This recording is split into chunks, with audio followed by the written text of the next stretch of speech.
Hello बच्चों। तो आज हम जो हमारा सीरीज चली आ रही थी शॉर्ट नोट्स की केमिस्ट्री के लिए कि पहले आई आपके फर्स्ट चैप्टर की केमिकल रिएक्शन एंड इक्वेशन की। अभी आपके पास सेकंड चैप्टर जो है एसिड बेस का, उसका शॉर्ट नोट है। तो आप उसको अगर एक बार गो थ्रू हो जाएंगे उससे, तो वो क्या है, आपका टाइम भी कम कंज्यूम होगा और लास्ट में आपके लिए क्या होगा, एग्जाम टाइम में आप अच्छे से इजी क्या कर पाएंगे, प्रिपरेशन को ज्यादा अच्छे से कर पाएंगे। मीन्स आप अगर पढ़ लिया है आपने तो आप इस नोट से एक बार गो थ्रू होंगे तो आपको आपका सारा कुछ क्या हो जाएगा, याद आ जाएगा और आपके लिए ये यूजफुल होंगे। तो आज हम पढ़ते हैं एसिड बेस एंड सॉल्ट्स के शॉर्ट नोट्स। अब सबसे पहले हम पढ़ते हैं कि एसिड बेस की अगर अपन फिजिकल प्रॉपर्टीज देखते हैं तो हमें पता है कि एसिड की फिजिकल प्रॉपर्टीज में क्या होगा कि वो कैसे होते हैं, सोर होते हैं टेस्ट में, पीएच क्या होता है उनका 0 to 7 होता है, और वो क्या करते हैं, जो ब्लू लिटमस होता है उसे रेड में कन्वर्ट करते हैं। और अगर अपन बेस की फिजिकल प्रॉपर्टीज की बात करते हैं तो बेस जो होते हैं वो टेस्ट में कैसे होंगे, बिटर होंगे। पीएच क्या होगा उनका 7 to 14 के बीच में होगा।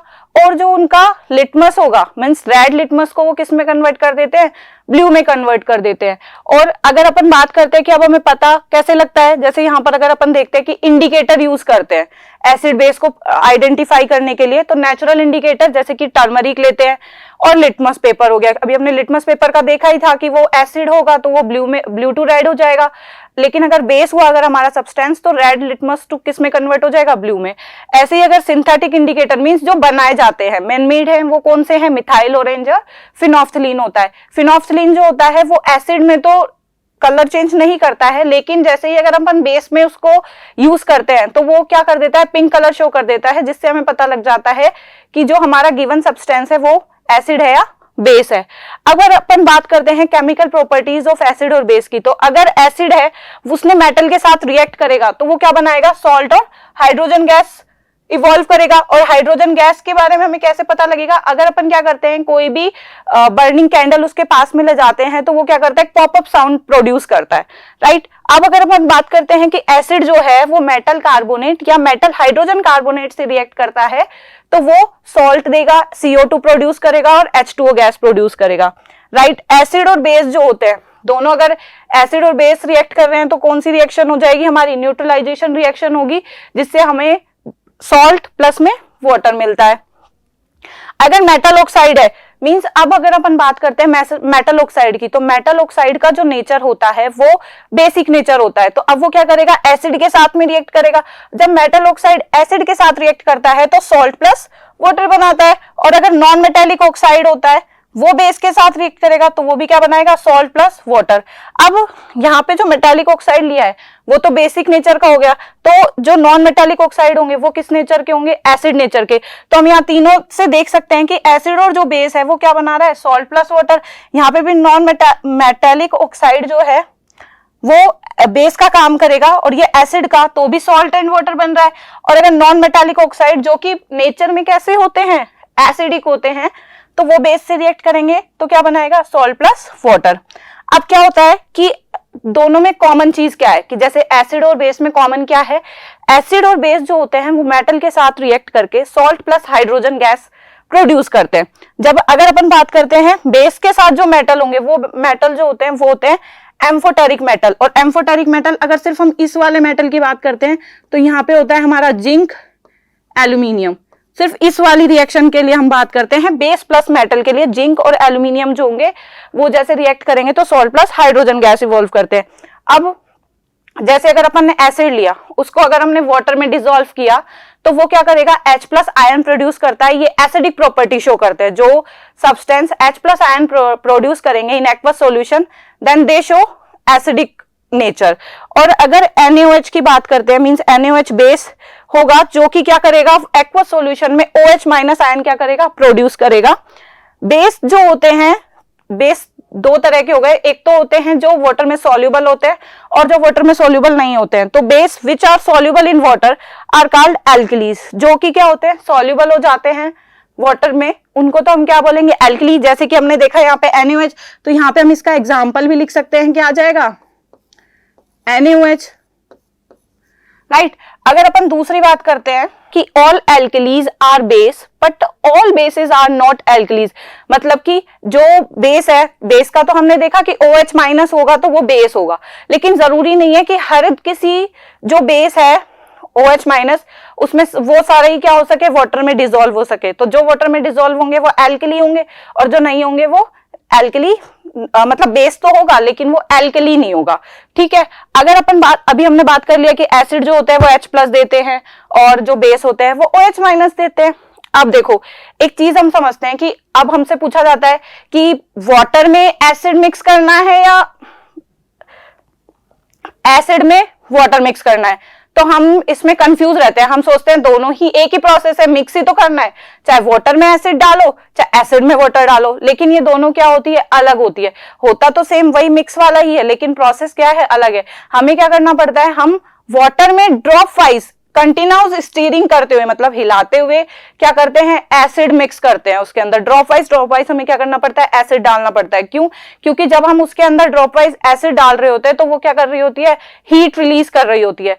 अगर हम क्या करते हैं कि हमने एसिड लिया और हमने उसमें पानी डाला तो क्या होगी, हाई अमाउंट ऑफ एनर्जी जो होगी ना वो रिलीज होगी, और जैसे ही वो रिलीज होगी तो क्या कर सकती है, वो हमारी जैसे स्किन पे आ गया तो हमारी स्किन क्या हो जाएगी, जल जाएगी, बर्न हो जाएगी। एक तरीके से हमारी आई को भी इफेक्ट कर सकती है वो चीज। तो हम क्या बोलते हैं कि हमें क्या करना चाहिए कि add acid drop wise in water with continuous steering. तो हमें क्या करना पड़ता है, स्टीयरिंग के साथ में एसिड को वाटर में मिक्स करना होता है। अब बात करते हैं पीएच की। पीएच जो होती है ये हमें पता है कि H+ आयन की चीज, H+ आयन की कंसंट्रेशन के लिए कंसंट्रेशन को बताती है। तो यहां पर अगर अपन बात करते हैं कि पीएच की जो वैल्यू होती है वो 0 से लेके कितनी होगी, 14 तक होती है। ठीक है, अब जो 0 से 7 होता है तो 7 जो होता है वो किसको शो करता है, न्यूट्रल को शो करता है। मींस यहाँ पे ना तो सब्सटेंस हमारा एसिडिक होता है ना ही यहाँ पे क्या होता है, बेसिक होता है। जैसे ही अगर अपन 7 से 0 की तरफ जाते हैं तो यहाँ पर जो सब्सटेंस होता है उसका एसिडिक नेचर क्या होता है, बढ़ता है। लेकिन अगर उसका पीएच सब्सटेंस का 17 to 14 के बीच में होता है तो मींस हम बोल सकते हैं कि that the given substances are basic, मतलब वो क्या होगा, हमारा बेस होगा। ठीक है, अब जैसे ही 7 से हम 0 की तरफ जाते हैं, जैसे जैसे धीरे धीरे अगर हम 0 की तरफ जाएंगे तो एसिडिक नेचर क्या होगा, हमारा इंक्रीज होगा। जबकि अगर अपन 7 से 14 की तरफ जाएंगे तो धीरे धीरे हमारा बेसिक नेचर क्या होगा, इंक्रीज होगा। ठीक है, अब एसिडिक नेचर जब इंक्रीज होता है तो H+ आयन की कंसंट्रेशन क्या होगी, ज्यादा होगी, और अगर बेसिक नेचर इंक्रीज होगा तो H+ आयन की कंसंट्रेशन तो डिक्रीज होगी, लेकिन OH- आयन की कंसंट्रेशन क्या हो जाएगी, इंक्रीज हो जाएगी। अगर अपन बात करते हैं कि पीएच जो है वो हमारी डेली लाइफ में कैसे इंपॉर्टेंट है, तो अगर हम बात करते हैं सॉइल के लिए, तो जैसे किसान लोग जो होते हैं, फार्मर्स, वो क्या करते हैं, एग्रीकल्चर करते हैं। अब उन्हें क्या करना पड़ता है, पता लगाना होता है कि हमारी जो सॉइल है वो अच्छी है कि नहीं है, कोई भी जो क्रॉप वो उगाना चाहते हैं वहां पे वो उनके लिए सही है या नहीं है, वो वाली जो मिट्टी है। तो अगर वो क्या हुई, मिट्टी की खुद की क्या होती है, एक पीएच होती है, जिस पीएच पे ही क्या होते हैं वहां पे प्लांट ग्रो करते हैं। लेकिन अगर वो पीएच है वो कम हो गई या पीएच जो है वो ज्यादा हो गई, मींस अगर पीएच कम हुई मींस एसिडिक हो गया, पीएच ज्यादा हो गई मींस बेसिक हो गया। तो वो क्या करते हैं, जब अगर एसिडिक हो जाता है तो वहां पे क्या करते हैं, वो लोग चूना वगैरह मिक्स कर देते हैं उसमें। लेकिन अगर वो क्या हो गई, जो मिट्टी है वो बेसिक हो गई, तो वो क्या करते हैं, ह्यूमस वगैरह मिलाते हैं, जिससे क्या होता है, डिकम्पोज होती है, तो वो CO2 रिलीज होती है वहां से। तो CO2 जो होती है वो हमारी एसिडिक नेचर शो करती है, तो वो क्या करती है, बैलेंस करने का काम करती है। मींस अगर सोइल एसिड हुई तो जो होंगे वो फार्मर चूना मिला के बेस बना लेंगे, तो वो न्यूट्रल कर देते हैं उस चीज को, एसिडिक और बेस को। अब बात करते हैं हमारे डाइजेस्टिव सिस्टम की। डाइजेस्टिव सिस्टम में कैसे, जैसे कि एसिडिटी हो जाती है, तो एसिडिटी हो जाती है तो हम लोग क्या करते हैं, हमारे डेली लाइफ में इनोल यूज करते हैं। तो वो इनो क्या काम करता है, या फिर हमें जैसे कि सोडा बोल देते हैं, तो वो चीजें क्या की जाती है, यूज की जाती है एज ए एंटी एसिड, कि हम क्या कर सके, एसिडिटी को कम कर सके। तो वो चीजें हम यूज करते हैं। टूथ डिके में कैसे यूज करते हैं, कि जैसे अगर अपन बात करते हैं, दांत है हमारे, तो वो कैल्शियम के ओर के बने हुए होते हैं, तो जो कैल्शियम फॉस्फेट के बने हुए होते हैं, तो उसमें क्या होता है, जैसे कि कोई खाना फंस जाता है तो बैक्टीरिया वगैरह क्या करते हैं, उसका डिकम्पोजिशन शुरू कर देते हैं, जो फूड मटेरियल होता है उनका। और जैसे ही वो डिकम्पोजिशन उनका शुरू करेंगे तो वहां पे क्या होगा, एसिडिटी इंक्रीज होगी। तभी तो बोलते हैं कि सुबह और शाम हमें क्या करना चाहिए, मतलब जब भी हम खाना खाते हैं तो हमें ब्रश करना चाहिए, क्योंकि जो ब्रश करते हैं ना, टूथपेस्ट जो होता है हमारा, उसमें क्या होता है, बेसिक सब्सटेंस होता है जो क्या कर देता है, न्यूट्रलाइज कर देता है जो भी हमारे फूड पार्टिकल जो एसिड में कन्वर्ट होते हैं उनको। बात करते हैं survival of aquatic life. Aquatic life मतलब कि जो ऑर्गेनिज्म जो पानी में रहते हैं, तो उनको भी क्या करना पड़ता है, उनकी जो पानी है उनका भी पीएच क्या होना चाहिए, मेंटेन। अगर पीएच कम हुआ या ज्यादा हुआ तो उनकी लाइफ भी क्या हो जाती है, डेंजर में हो जाती है। मींस वो भी वहां पे क्या नहीं कर पाते, सरवाइव नहीं कर पाते हैं। और बात करते हैं कि सेल्फ डिफेंस जो होते हैं by animal and plant through chemical welfare. तो यहाँ पर भी क्या बताया गया, कुछ प्लांट्स और एनिमल्स ऐसे होते हैं जो कि अपने खुद की बचाव के लिए क्या करते हैं, केमिकल्स प्रोड्यूस करते हैं। जैसे कि हम जानते हैं कि जैसे चींटी हो गई, वो एसिड करती है, फॉर्मिक एसिड करती है, राइट, तो वैसे हो गया। अगर अपन बात करते हैं कॉमन सॉल्ट जो हमारा घर का जो होता है, जिसे हम टेबल सॉल्ट भी बोलते हैं, वो न्यूट्रलाइजेशन रिएक्शन से बनता है। और न्यूट्रलाइजेशन रिएक्शन क्या, जो एसिड और बेस, मींस HCl जो है वो NaOH के साथ रिएक्ट करेगा और क्या बनाता है, NaCl प्लस H2O। इस NaCl का अगर अपन केमिकली नेम देखते हैं तो वो हमारा क्या होता है, सोडियम क्लोराइड, और इसको हम क्या बोलते हैं, रॉक सॉल्ट भी बोल सकते हैं।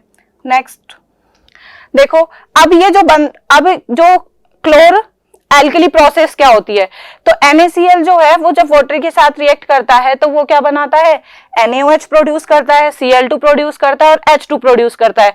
Cl2 जो क्लोरीन जो गैस होती है वो हमारी एनोड पे बनती है, जबकि अगर अपन बात करते हैं हाइड्रोजन जो गैस है वो हमारी किस पे बनेगी, कैथोड पे बनती है। ठीक है, अब ये जो हर एक जो चीज बनी है यहाँ पे, उसका क्या होता है, खुद का यूज है। जैसे कि अगर अपन बात करते हैं क्लोरीन गैस है, क्लोरीन जो गैस होती है वो हमारे वाटर ट्रीटमेंट में भी काम आती है, पेस्टिसाइड्स में भी काम आती है। स्विमिंग पूल जो होते हैं, कि स्विमिंग पूल में हम जैसे देखते हैं कि पानी डेली चेंज नहीं किया जाता, तो वो लोग क्या करते हैं, रात में फैला देते हैं, और जैसे ही क्लोरीन गैस का वो छिड़काव करते हैं तो वहां पर वो बोल देते हैं कि अब यहाँ पर कोई भी स्विम नहीं करेगा। ठीक है, क्योंकि वो क्या होती है, वो क्या होती है, पॉइजनस होती है। जैसे अगर अपन बात करते हैं हाइड्रोजन गैस का क्या यूज है, हाइड्रोजन गैस जो होती है वो फ्यूल की तरह काम आती है। दूसरा सबसे कॉमन होता है क्या, कि जैसे ये फर्टिलाइजर जो अमोनिया है उसको बनाने में काम में आती है। अगर बात करते हैं NaOH की, NaOH जो होता है बेस है, हमारे सोप बनाने में काम आता है, डिटर्जेंट बनाने में काम आता है, पेपर मेकिंग में काम आता है, आर्टिफिशियल फाइबर्स बनाने में भी क्या होता है, काम आता है।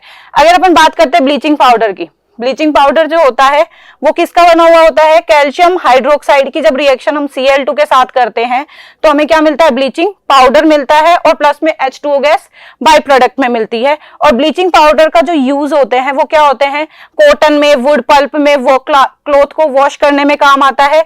ये जो होता है एज ए ऑक्सीडाइजिंग एजेंट भी काम आता है, और ये जो होता है वो ड्रिंकिंग वाटर को जम से फ्री करने के काम आता है।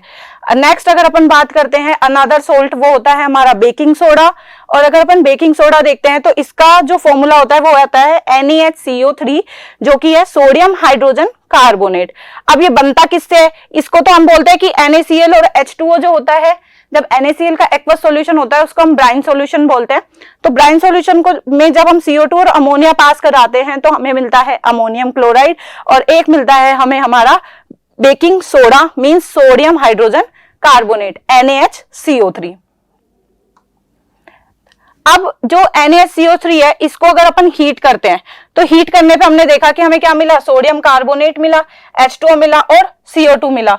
ठीक है, अब जो सोडियम, जो ये CO2 है वो आप सब लोग अच्छे से जानते होंगे, जैसे कि हमारे घर में इडली बनती है या फिर हमने केक देखा है, तो उसमें क्या होता है, थोड़े थोड़े से स्पोर होते हैं, बीच में होल्स होते हैं ना। वो होल्स किसकी वजह से होते हैं, जब हम उसे हीट कर रहे होते हैं, क्योंकि हमने यूज क्या किया होता है वहां पे, बेकिंग पाउडर। अब जैसे ही हम उसको हीट कर रहे होते हैं तो उसमें से जो CO2 होती है वो क्या हो जाती है, जैसे ही बाहर आती है, इवॉल्व होती है, तो हमें क्या दिखने लग जाते हैं, छोटे छोटे से होल दिखने लग जाते हैं, और वो हमारा जो केक है वो क्या बनता है, बहुत फ्लफी सॉफ्ट सा बनता है। ठीक है, तो बेकिंग पाउडर जो है वो बनाने का, बेकिंग पाउडर कैसे बनेगा, बेकिंग सोडा, और उसमें क्या मिलाया जाता है, माइल्ड एडिबल एसिड में टार्टरिक एसिड क्या किया जाता है, उसके अंदर मिलाया जाता है और हम उसको हीट करते हैं तो जो CO2 होती है H2O रिलीज होती है और सोडियम सॉल्ट ऑफ एसिड बनता है। और अभी हमने पढ़ा कि रेस्पॉन्सिबल होता है किसके लिए, ब्रेड और केक के लिए, सॉफ्ट और स्पंजी बनाने के लिए। ठीक है, अब जो बेकिंग सोडा है वो किसकी तरह काम करता है, एज एंटासिड की तरह काम करता है। और सोडा एसिड फायर एक्सटिंग्विशन में भी क्या होता है, बेकिंग जो सोडा है वो हमारा काम आता है। और इसमें क्या करता है, जो बेकिंग सोडा होता है ना उसके साथ में जो हमारा एसिड काम करता है वो एसिड होता है हमारा H2SO4, mean soda acid fire extinguishing में सोडा क्या हो गया हमारा बेकिंग सोडा, और एसिड जो हम काम में ले रहे हैं वो क्या हो जाएगा हमारा H2SO4। ठीक है, अनदर जो हमारा है नेक्स्ट सॉल्ट वो हमें हमारा वॉशिंग सोडा। अब वॉशिंग सोडा में हम ये नहीं बोलेंगे कि Na2CO3 मीन सोडियम कार्बोनेट में हमने 10 जो मोल है वो H2O मिक्स कर दिया, नहीं, यहाँ पे जो लाइन बोली जाएगी या इसके लिए जो हम सेंटेंस यूज करेंगे वॉशिंग सोडा का, तो वो यूज करेंगे कि रिक्रिस्टलाइजेशन हुआ है किसका, Na2CO3 का, मीन सोडियम कार्बोनेट का रिक्रिस्टलाइजेशन हुआ है। कितने उसके कितने मॉलिक्यूल लगे, 10 मॉलिक्यूल हमारे H2O लगते हैं, तो मीन्स Na2CO3 प्लस 10 H2O मिला के जो होता है वो Na2CO3.10 H2O बनाता है। ठीक है, अब इसका यूज पढ़ते हैं, तो इसके ये किस किस में काम आता है, हमारे ग्लास में, सोप में, पेपर इंडस्ट्री में काम आता है, सोडियम कंपाउंड्स बनाने के भी ये काम आते हैं, क्लीनिंग एजेंट की तरह काम करता है, और ये परमानेंट हार्डनेस जो होती है वाटर की उसको रिमूव करने के भी काम आता है। अगर अपन बात करते हैं crystallisation, means what is crystallisation, तो क्रिस्टलाइजेशन क्या होता है कि एक नंबर होता है, fix number of water molecule present in the one formula unit of a salt, किसी भी एक सॉल्ट के अंदर जो फिक्स होगा नंबर, जैसे कि यहाँ पर अगर अपन बात करते हैं जैसे कैल्शियम सल्फेट है, तो इसमें हमारे पास में क्या है हाफ H2O, तो ये हाफ H2O क्या हो जाएगा, इसका फिक्स नंबर हो गया कि कैल्शियम सल्फेट के साथ जब हाफ H2O जुड़ता है तो ये जो फॉर्मूला बनेगा वो हमारा किसका बनता है, प्लास्टर ऑफ पेरिस का बनता है। अब ये जो प्लास्टर ऑफ पेरिस जो होता है ना वो व्हाइट कलर का होता है, और ये काम किस में आता है, जैसे जो हड्डियां टूट जाती है, फ्रैक्चर बोन होती है ना, उनको जोड़ने के काम आता है। तो प्लास्टर करते हैं ना, जो हम सुनते आ रहे हैं प्लास्टर करते हैं, या फिर जैसे हमारी जो दीवारों पे ब्रेक मतलब सीलेंस या दीवारों पे दरार आ जाती है, तो वहां पे क्या होता है कि उस सबको क्या किया जाता है, कवर किया जाता है, मींस पीओपी बोलते हैं इसको, अगर हमने सुना होगा कि हाँ पुट्टी करते हैं जिससे कि हाँ भाई सीलिंग करने के क्या होती है, काम आती है एक।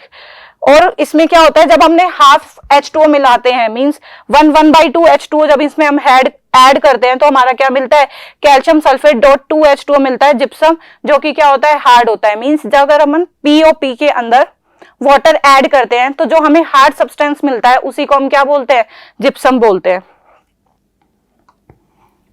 अब अगर अपन बात करते हैं क्लासिफिकेशन ऑफ एसिड की, तो क्लासिफिकेशन ऑफ एसिड जो होता है वो अलग अलग बेसिस पे होता है। जैसे कि हम बात करते हैं सोर्स के बेस पे, तो सोर्स के बेस पे देखते हैं तो होता है ऑर्गेनिक और इनऑर्गेनिक। जो लिविंग ऑर्गेनिज्म से मिलता है वो एसिड तो हमारा होगा ऑर्गेनिज्म, और जो लिविंग ऑर्गेनिज्म से नहीं, नेचर से मिलता है, मिनरल से मिलता है, उन्हें हम क्या बोलेंगे, इनऑर्गेनिक बोलेंगे। जैसे कि HCOOH फॉर्मिक एसिड जो हमें रेड एंड से मिलता है तो वो क्या हो जाएगा हमारा ऑर्गेनिक, और इनऑर्गेनिक क्या हो जाएगा HCl। अगर अपन बात करते हैं स्ट्रेंथ के बेस पे, मींस तो वो कितने होंगे, 2 होंगे, एक तो स्ट्रॉन्ग होगा और एक क्या होगा, वीक होगा। तो जो स्ट्रॉन्ग होता है वो तो क्या होगा HNO3, और वीक होगा वो क्या होगा H2CO3। मींस स्ट्रॉन्ग कैसे कि जो वाटर में डिसॉल्व करने पे सारे H+ आयन क्या कर दे, आयनाइज कर दे, वो कंप्लीटली डिसोशिएट हो सके, उसे तो हम बोलते हैं स्ट्रॉन्ग। लेकिन वीक क्या होते हैं, जो कि वाटर में जो होते हैं वो कंप्लीटली आयनाइज नहीं हो पाते, उन्हें हम क्या बोलते हैं, वीक एसिड बोलते हैं। अगर कंसंट्रेशन के बेस पे देखते हैं तो 2 होते हैं, एक तो कंसंट्रेटेड और एक डाइल्यूट। मींस एक तो जिसमें कि कंसंट्रेटेड मतलब कि अमाउंट ज्यादा हो किसका, एसिड का, as compare to the water, जबकि डाइल्यूट जो सॉल्यूशन होगा उसके अंदर एसिड का जो कंसंट्रेशन है या अमाउंट जो है वो कम होगा और वाटर का अमाउंट क्या होगा, ज्यादा होगा। और अगर अपन बात करते हैं बेसिसिटी के बेस पे, मींस जो एसिड H+ आयन जितना डोनेट करेगा वो उसकी क्या होती है, बेसिसिटी होती है। जैसे कि मोनोबेसिक हुआ तो मींस कि उसने एक H+ आयन क्या किया है, डोनेट किया है या रिलीज किया है एक्वा सॉल्यूशन में। डाइबेसिक जो कि 2 H+ आयन देते हैं, ट्राइबेसिक जो 3 देते हैं, 3 H+ आयन डोनेट करेंगे, और टेट्राबेसिक जो क्या करेंगे, 4 H+ आयन क्या करेंगे, डोनेट करेंगे। ओके ओके, तो आई होप आप सभी के लिए ये अच्छे हो, आप सभी को रिवीजन करने में थोड़ी हेल्प मिल सके इससे। Thank you.